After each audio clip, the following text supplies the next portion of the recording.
നമസ്കാരം.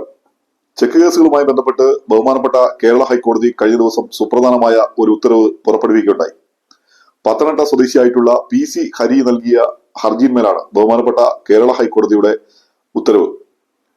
ഒരു വ്യക്തി മറ്റൊരു വ്യക്തിയിൽ നിന്ന് വായ്പയായോ നിക്ഷേപമായോ 20,000 രൂപയിൽ മുകളിലുള്ള തുക പണമായി കൈപ്പറ്റുന്നത് 1961 ആദായ നികുതി നിയമത്തിലെ സെക്ഷൻ 269 SS വയലേഷൻ ആണെന്നും ഇത്തരത്തിൽ കൈപ്പറ്റുന്ന തുകയ്ക്ക് ആനുപാതികമായി ഈടായി നൽകുന്ന ചെക്കുകളുമായി ബന്ധപ്പെട്ടിട്ടുള്ള കേസുകൾ നിലനിൽക്കുന്നതല്ലെന്നുമാണ് ബഹുമാനപ്പെട്ട കേരള ഹൈക്കോടതിയുടെ ഉത്തരവ്.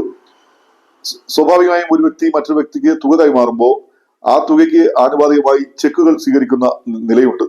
ഇതുമായി ബന്ധപ്പെട്ട് നെഗോഷ്യൽ ഇൻസ്ട്രുമെന്റ് ആക്ടിലെ സെക്ഷൻ 138, 139 വകുപ്പുകൾ പ്രകാരമാണ് ഈ വ്യക്തികൾ ചെക്ക് കേസുകൾ കോടതിയിൽ ഫയൽ ചെയ്യുന്നത്. വരും നാളുകളിൽ ഇത്തരം കേസുകളെ ഈ വിധി എങ്ങനെ സ്വാധീനിക്കും എന്ന് കാത്തിരുന്ന് കാണാം. എന്തായാലും നിലവിലുള്ള കോടതി വിധിക്ക് മുൻകാല പ്രാബല്യമില്ല.